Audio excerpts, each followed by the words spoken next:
half an hour later, when it was at $35.50, I wrote it could get to $36 pretty quickly. And I think we did that the same day, if not the following day. And now we're pushing on $37. I'm seeing on the futures $37.01. Deficit of silver globally is set to continue rising as mine production continues falling, consumption continues rising, widening the deficit, and that difference has to be met from recycling. So whenever silver has a spike, the recyclers will always come out of the woodwork. People with coin collections, bar collections, silver candlestick, they will turn up and they will try and sell some, but usually there's a bit of a lag. So I think we probably do continue a little bit higher for a few days before we get to a pause. Will we touch $40? I think there's probably about 30% chance that we could do it in the next couple of weeks. Silver has sharply rallied, climbing over 2 to 4% this week at $35 and pushing above $36 to $37 per ounce, its strongest performance in over 13 years. A weakening US dollar, technical breakouts, and strong industrial demand, especially from solar and electrical sectors, are key factors fueling this rally. Bank of America projects silver will outperform gold in 2025, forecasting prices to reach $40 per ounce by late 2025 or early 2026, thanks to its dual role as both a safe haven metal and an industrial commodity. Additionally, predictions by prominent voices, such as Robert Kiyosaki, suggest that silver could even double to $70 per ounce this year, urging investors to shift away from fiat currencies toward tangible assets. Clive Thompson highlights that May marked the 7th consecutive month that China's central bank added to its gold reserves, with about 60,000 troy ounces bought, bringing the total to roughly 73.83 million ounces. Analysts interpret this as part of China's broader strategy to diversify away from the US dollar, thereby strengthening the yuan and reducing its reliance on dollar-denominated assets. While gold prices have stalled amid US-China trade talks, China's ongoing accumulation is helping to support global gold levels around the $3,300 per ounce mark. Globally, central banks are on track for a 4th consecutive year of massive gold buying, primarily driven by diversification strategies aimed at mitigating dollar risk. And China is a key player in this trend. If a new global financial system emerges, similar to the Bretton Woods system, countries with the most gold will have greater influence. While the market is reacting to China's lower reported buying, gold still appears to be well supported overall. These developments suggest that China remains committed to systematically increasing its gold holdings. This not only sends a signal about its long-term economic and monetary strategy, but also provides notable support to gold prices internationally. As you watch these clips, we encourage you to like this video, subscribe to our channel, and hit the notification bell so you're instantly alerted whenever we post new content. Whilst we've seen record central bank buying last year and also at the start of this year, we saw yesterday as China brought out its numbers that they've been cutting back on their gold purchases. I think it's the number of ounces they bought in the last 3 months has gone down from 160,000 to 90,000. Then I think it was 70,000. I think the latest one is 60,000 this month, in the month of May. Now, it could be that they're just showing price sensitivity. It is at an all-time high as far as the Chinese are concerned. Or it could be that they are buying a lot and only telling us about a little bit they're buying to kind of store some silver under the table so as not to spook store some gold under the table so as not to spook the gold market so they can keep acquiring gold. If we do have another type of Bretton Woods agreement forced on us by some sort of currency meltdown, distrust of the currency, then whoever's got the most gold will be calling the shots. And you kind of want to have something in reserve which you're not telling everybody about. So it could be that China's secretly acquiring gold, which we don't, I can't say they are or not. There's a lot of speculation they are.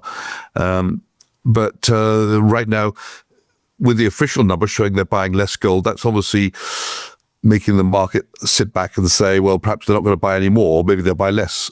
But I think gold remains well supported, nevertheless. The delivery notices in them, I haven't got the latest numbers for June because I haven't looked at it yet, but the delivery months in the months of January, February, March, April, and May for gold and silver, actually, were massively ahead of the same months in the previous year. In fact, by mid-May, the number was 700% above mid-May, or not the whole of May, for the previous year. So that was the 100-ounce bars of gold, which are, if you like, $350,000 or $330,000 each. So somebody is taking huge deliveries of 100-ounce bars, which was never, that sort of level of delivery was never seen before, because traditionally, COMEX was a futures market where people would get to the spot month and they'd roll their spot month into the future, whether they were long or short. For those institutions which were short, such as bullion banks and so forth, the way they would play the game would be to own spot gold, and sell it 3 months forward or 1 month forward, where you get a premium price. And then, because they've got the gold at the spot level, as the gold they've sold on a forward basis reaches the spot month, they then resell it for 3 months forward, continuing collecting what's called the contango. The contango is the difference between the spot price and the future price. The future price generally trading at a premium to the spot. So that was the kind of market it was. But something changed this year, from about January this year, when people started to take, instead of rolling their contracts forward, they were taking delivery of that gold and removing it from the exchange. Why were they doing that? Was it that somewhere back in the shadows there's a major buyer? And if so, who is it? We don't know. I mean, there's lots of speculation as to who it could be. And I can throw a few names around just saying it's speculation, but there is plausible rumor as to who it could be. But it could be a foreign government who's acquiring gold because they don't have enough. Or let's say Mexico or China, for example. Well, probably not China, because China would buy through London, I think. But let's say Mexico or Canada. Maybe it's Berkshire Hathaway. I think that despite what everyone thinks that Warren Buffett thinks about gold, he does come from a background with his family, his parents' family, who were sort of very much in favor of gold and very much against America going off the gold standard. And of course, Warren Buffett has had his forays into silver. Now he's retired and there's a new guy in charge, so we don't know that. But obviously, he could have been a big buyer of gold. Then who else could it be? Well, it could be some people have mooted that it might be the U.S. government itself acquiring gold, because perhaps the US is going to go back onto a gold-backed dollar. Obviously, it can't be a gold-backed dollar at the present price. It would have to be a gold-backed dollar at a much higher. The price, the historical price was $42 an ounce. It can't go back on $42 an ounce, but it could go back at $3,500 or $4,000. But that doesn't mean to say it would go back onto a gold standard where everybody can turn in their dollars and get gold. They wouldn't have enough. So what would they have to do if they go back onto a gold standard? They'd have to go back onto a gold standard with a gold-backed dollar, whereby the ability to convert your existing dollars into gold-backed dollars is severely restricted. You might be able to convert $500 worth or $1,000. We don't know what's coming, but at the end of the day, the fiat system that we're in today, where governments are piling debt upon debt, cannot continue indefinitely, and at some point, buyers are going to get indigestion, and it will. Then we have to see what happens. I mean, there's lots of theories about what happens next, and none of them are good for the holders of debt. None of them are good for holders of fiat. The government has abandoned austerity and is spending heavily, resulting in a rapid increase in the national debt that outpaces the economy's growth. The Congressional Budget Office, CBO, projects that the debt-to-GDP ratio will increase significantly over the next decade, even under optimistic assumptions, assuming no recessions, disasters, wars, or crises. They also assume low interest rates around 2.8 to 3.3%, but current rates are already higher, around 4.4%, which means debt will grow even faster than predicted. If new tax cuts are approved, the annual deficit could rise from $2.1 trillion to $2.6 trillion.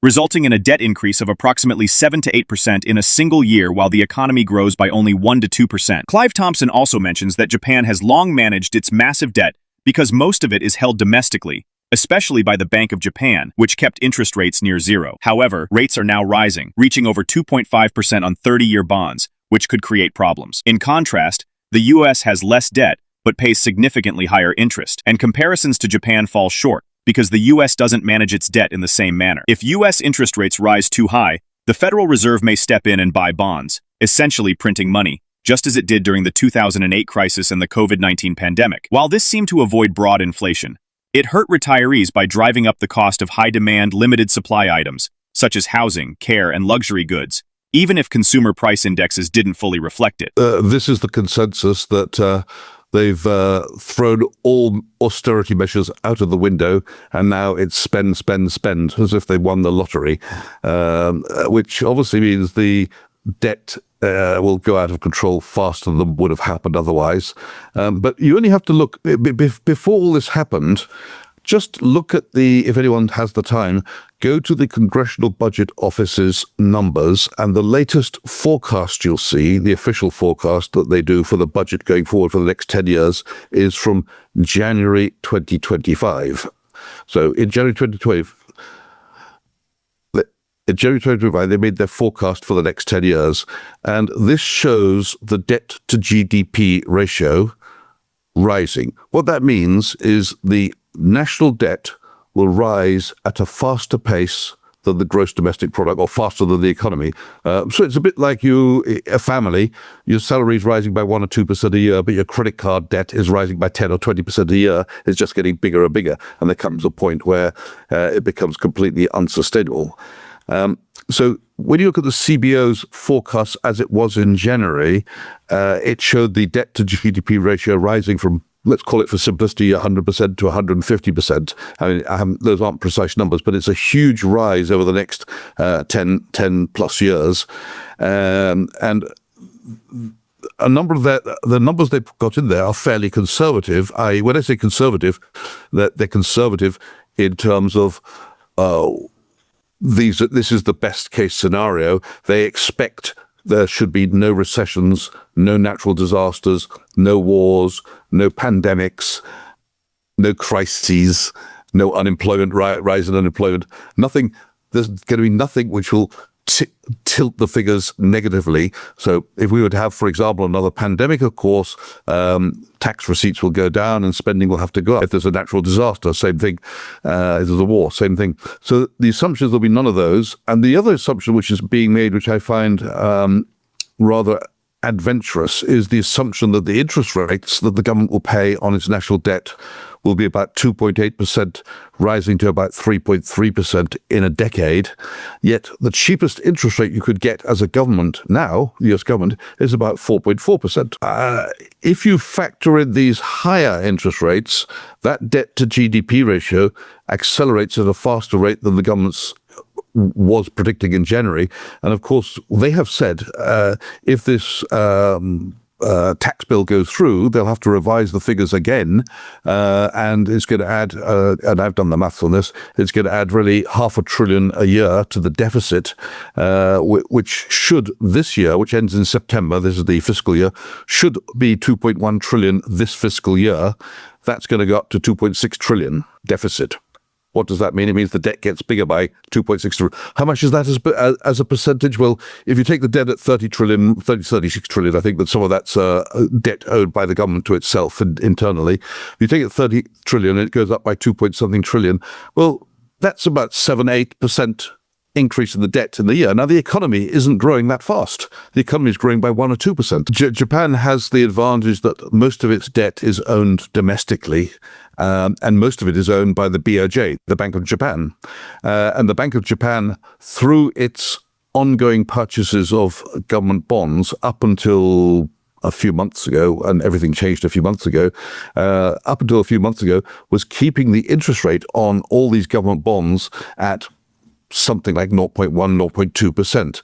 Now, suddenly they've, over the last year or so, they've let it go a little bit. And on the 30-year bond, the interest rate is now over 2.5%. But it's still, although they have double the debt, they have half the interest rate, if you see what I mean. But it's going to turn into a problem for Japan now that the interest rate was, let's call it less than 0.5% for Japan for decades.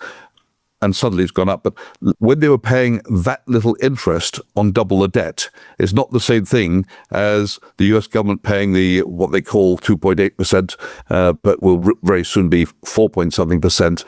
On half the debt, they're paying twice. The USA is paying 4 times as much interest. I know that people do this comparison with Japan and America, say Japan survived. Yes, they have. But how did they survive? By the BOJ buying the bonds. Now, what could happen in America is that we might get the Federal Reserve stepping in when interest rates start to go beyond a certain point. And when the Federal Reserve steps in, they will have to print money to buy those bonds. There's nowhere else the Federal Reserve can get the money to buy government bonds. So the liability side of the Federal Reserve's balance sheet is the money they printed, the electronic money, and the asset side is the bonds they bought. So when they're invited to or persuaded to, or they just happen to think it's a good idea all by themselves to buy government bonds to stop the rate rising, that's when they start printing and buying government bonds. And that's what they did in the 2008 financial crisis. And miraculously, it happened without any great impact on the rate of inflation. They did it again during the COVID pandemic. And again, it looks like there was no impact on the rate of inflation, except there was for those people who are planning to spend money in their retirement. Because those people who want to spend money in their retirement and save for their retirement, the things they need to buy in their retirement have been rising much faster in price than the CPI. And I'm talking about things like nursing home care, things like a nice home with a snooty drive, or a center of town apartment near to the shops. I'm talking about the school fees for the grandchildren. Just about the lovely things, the paintings on your wall, the nice things to have, which are in limited supply. Those are the things which are rising in price. Both precious metals and the broader economic landscape are signaling instability and potential change. Silver's supply-demand imbalance is driving prices upward, while gold is experiencing unusual physical accumulation that may signal shifts in global monetary strategy. Meanwhile, rising U.S. debt, driven by high spending and interest rates, suggests long-term fiscal pressure that could force central banks to intervene with money printing again. These trends indicate the possibility of a significant monetary reset, particularly as trust in fiat currencies wanes. Could a gold-backed digital currency realistically replace the current fiat system? How might rising national debt impact the everyday consumer in the next decade? Share your thoughts in the comment section below. Also, ensure you like this video, subscribe to the channel, and turn on post notifications for more videos like this.